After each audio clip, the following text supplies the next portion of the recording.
Hello, my friends, and welcome to another Devotional Connection. If you haven't read last week's Sabbath School lesson, I had the opportunity to teach the adult Sabbath School down in Maricopa Village, and we discussed it a little bit, and it was a good lesson this past week. It was a tough one, and it dealt with a tough issue. It started off taking me down a rabbit hole, and one of the first lessons was discussing the difference between divine judgment and a holy war, and how can a loving God just wipe people out? And it talked about the time frame and what God was doing and the way he works and his divine judgment over things and how that's not what he wanted, but that's what he had to do. And it discussed a myriad of issues and used a bunch of scriptures. But for me, it made me think of people like Paul.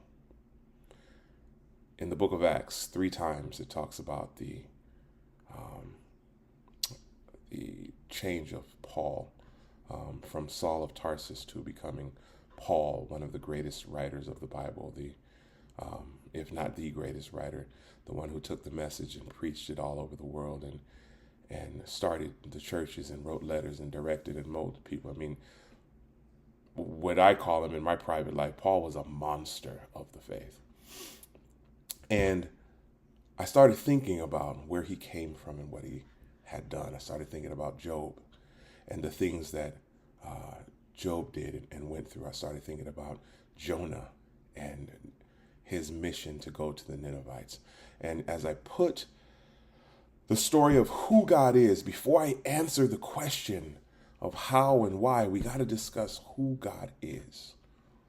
And I started thinking about where Jonah was at the end of his journey, at the end of his tale, as far as we know, as far as what is written, sitting down under a tree, a shade tree provided by God, arguing with God because he was a kind and merciful God.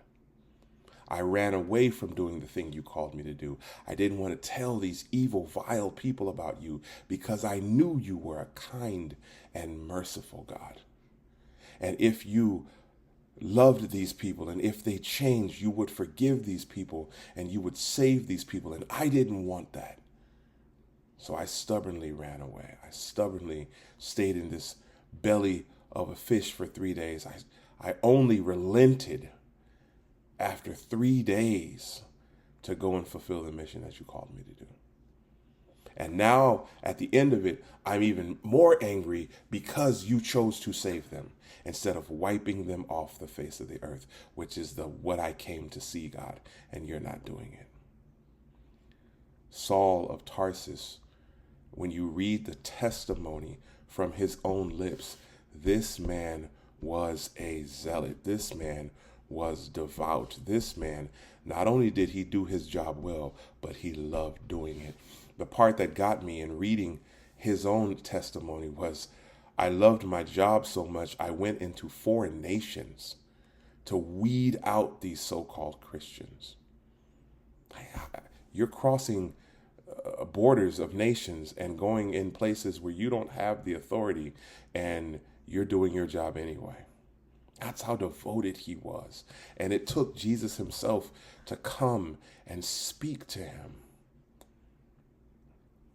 blind him, send him to the very people he was supposed to capture and or kill to be converted, baptized, changed, and set on the mission. And God forgave him for all that he had done and allowed his name to be remembered and allowed his writings and letters and teachings to lead people to this day, because he is a kind and merciful God. He relented from destroying Nineveh because he is a kind and merciful God. I think about how often God has forgiven you and I. God tells us over and over in the Bible, I am the Lord and I don't change. Malachi 3:6. He reminds us over in Romans chapter 2, verse 11, I'm no respecter of persons. What I did for one, I'll do for another. I think about how often God has forgiven me, and then I think about what must the enemy have done to press God to the point where open rebellion happened and he had to kick him out. You knew this wasn't Lucifer's first rodeo. You knew this wasn't Satan's first journey. He had done this and had pushed God to a point where it said, finally, you have to get out. You're a danger to the rest of the kids. I think about those things. I think about Job, where we find him at the beginning of his story, doing something that's impossible, that I thought was impossible when I was a kid. He was praying for the forgiveness of sins of somebody else. Job was praying for the forgiveness of sins of his children. In case they sinned, he was asking God for forgiveness. And then I see Jesus at the end asking God, Father, forgive them, for they know not what they do. Asking God to forgive us for killing him. And I have to think that that prayer was also for his betrayers,